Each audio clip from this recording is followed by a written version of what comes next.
Welcome back to the Sports Show. Well, Baz, one of those sports that you'd like to be involved in. The mental side of it's tough and the skill is karate. Of course, they had the Karate Championships in Caloundra on the weekend and two superstars from South Australia. Connor, of course, won it in the under-15s, is that what it'd be called? Juniors? Cadets. Cadets. And Michelle, of course, won the women's side of it. National champion and Oceania champion for you. So let's start with you first. Sure. Michelle, what drew you to karate? Well, I started as a little kid, so my mum enrolled my sister and I, predominantly just for self-defence. She thought it was a really good life skill for us. My sister started competing before I did, came home with a giant trophy, and I was like, can't have my younger sister beating me. And the rest, as they say, is history. Yeah. Is that the only sport you've been involved in, or did you try something else? Well, I'm reasonably tall, so I got put in all the tall person sports as a kid. So I played netball and basketball and touch footy, but never really anything past that size level or anything like that. Mum and Dad? Neither of them really into sport at all. So the karate was purely for the girls' self-defence and discipline? Yep. And discipline. Yeah. How's that worked out for you? Is your self-defence pretty good? Oh, I'd hope so. Yeah, you think, wouldn't you? A lot of money wasted otherwise. What about you, Connor? What drew you to karate? Me and my brother, we used to watch Karate Kid a lot, all three of them, and then we used to be doing it in the lounge room to each other. So I'm sure Mum and Dad were happy about that too. Yeah, so they thought, well, you might as well do it properly. So then we went into the closest one, Virginia. And yeah. So you any good with the chopsticks, mate? Can you catch flies? So nah. not quite good. No good. Tell us a little bit about Caloundra, where you became the national champion. 3 days over the Friday, Saturday, Sunday. Yeah. Were you confident? I mean, the coach, Matty Johnson's already said he had you penciled in for a gold medal, mate. Were you confident going in? I was nervous because it was like I've won the national. The schools. Yep. So then I was like, I need to lift up my game. So another level. Yeah. So I needed to. Did you think you had it in you? Did you think you had that level in you? You obviously did because you won. Yeah. I didn't believe myself as much as my coach did. Yeah. But which helps. Yeah. Yeah. Push you along. Yeah. Michelle, you're a bit more experienced. So going into the tournament for you, what were your expectations going in? I guess. You know, like I've been competing for a long time, they're all pretty much the same. Like you don't really go into them any less nervous than the previous one.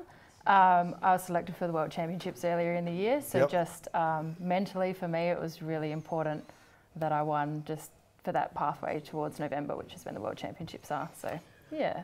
Take us through a week. Take us through a training.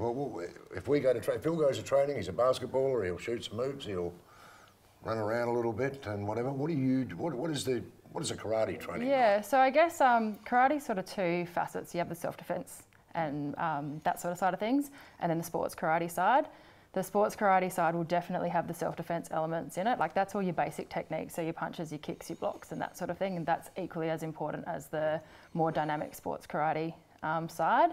So any elite karate athlete would definitely have those building blocks. So you know, you generally have 2 to 3 sessions a week of the basic stuff. For me, I do a lot of strength and conditioning work as well, so a lot of weights and plyometrics depending on where you are in the season. And then generally speaking, there's a fair bit of like fight training, you know, like sparring and that sort of thing as well. A bit of sparring. And you and Maddie ever shape up? Ever spar against Matt each other? and I, yes, because I'm old enough for that to have happened. So when I was a younger kid, 17, 18-year-old, there weren't any females, and Matt and I did fight occasionally. Yeah? Yes. Wow. How is it now between you and the coach? Is it okay? Is he? Some days are better than other days, is what I will say. No, we have a great relationship. It's really important, and you know, I think part of the reason that I've been successful is because he's generally always in my corner. What about the female participation side of it now? You said that when you first started, it wasn't many. Yeah. Are we stronger? In Australia, we've got quite a good representation. There's 5 weight classes for women. We're taking 3 to the World Championships, which is really good. We only took 1 last World Championships. It does vary, and here in South Australia, it's really small. Like I am the only senior female that competes at an international level, so it makes training difficult, although I have Connor. And one of his sidekicks to train with regularly, which is good. But it is different. Internationally, it's really well supported, particularly in Europe. All those guys are professional, so you know they're getting paid to be fully there. Professional. And then for every athlete, there's 10 or 12 girls, trying to get the spot, and that's the same for the males as well. So, Hey, Connor, what's the aim for you You know, you've just won the Nationals. What's next on your radar? My next would probably be to win another Oceanic next year and then maybe a Pacific Cup. But the end goal would just be world champion. But that's a lot of steps in front of me, so we're going to have to... When you say a lot of steps, what age do you think it'll be before you're ready to tackle that? Into my 20s, into my late 20s. Yep. But we're aiming for Junior Worlds for you next year. Yep. So when you go to the Worlds, which are coming up, where are we situated? Where's Australia? You know, we're there and abouts is what I would say. People worry about us? People think, oh, hang on. It's a little bit dependent on the division. We did have a world champion in 2010, Australia did, Christina Maher from New South Wales, and she still competes now, which is fantastic. To be really successful, you do have to pretty much base yourself in Europe or be in Europe a lot. Yep.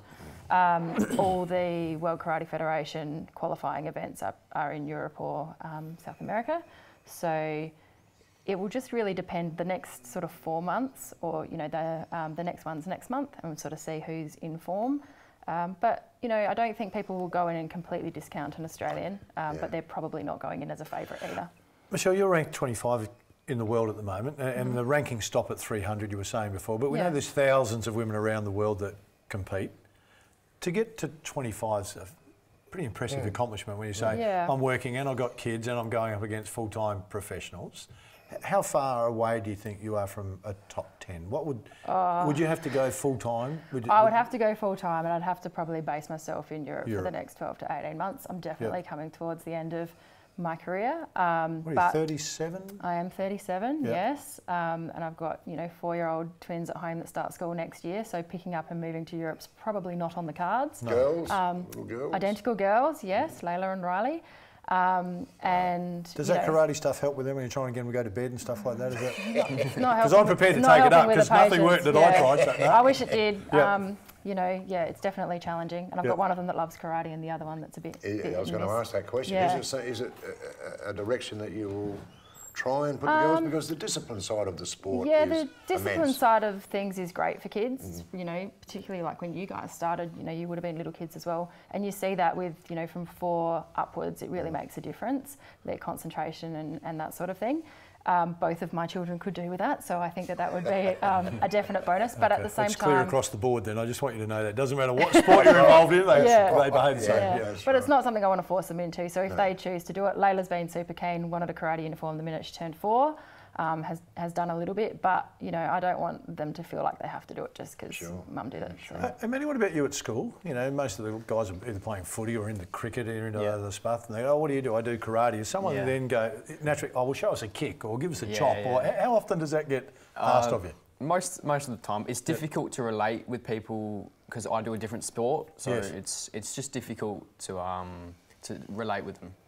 So you can't really say, oh yeah, I've got all these wins on the weekend. They'll be like, yeah, well, what does that really mean? Like, what level are you at? You know, what do points mean? Everything. You would like get that. asked that a lot. Yeah. You would get that a lot. I can see that. Can you do a karate chop? And just No need to do one here, Connor. Absolutely no need, mate. Unless you're going to do it on Baz. That's why he's over there. I mean, across the journey, I was fortunate. You meet a lot of different sporting people, and I met a guy that was really high up in karate. I remember sitting and spending time talking to him about the mental side of karate. How strong he had to be mentally was such an enormous part of his skill set. How have you found that? Is it a tough part to get a grip of? Oh, I wouldn't say really. As for me, I don't think it would. So it's easier for you to pick it up. He said he really struggled with that side of it. Then once he got it, everything seemed easier. Yeah, I think it's a bit easier for me, but I don't struggle with it. I don't think. Yep. It's just I don't struggle with it. And you've got a week off at the moment, haven't you? So I'm loving it. He's smiling. He's living the dream. He's got a terrible tonsillitis. Oh, he had the tonsils out. Yep. You know, this is one of our tough karate boys here. He's got a week off for tonsils. Had his tonsils out. He got chopped at the Nationals in the tonsils, mate. So he fought for the whole weekend with the tonsils before he had them out. So quite courageous, I think. No, I don't know that. Did you have to? We have to go. Did you have to fight? Were you sick when you were at the tournament? No, it was after the tournament. I was fine during the tournament. I had perfect preparation, so it was good. We're going to keep our eye on you guys. So the coach is good. The coach is good at preparing. You Yeah, have to say because he's yeah, here. the but coach is amazing. Hey, well done. Really appreciate you coming. We're really interested to see how you go at the World. Yeah, So no hopefully we can get you back and had a really good result, and we'll follow your career with a fair bit of interest. So well done to both of you. Congratulations. Well done, guys. Thanks very much. Well done. Stay with us. Still a bit more to come on the show.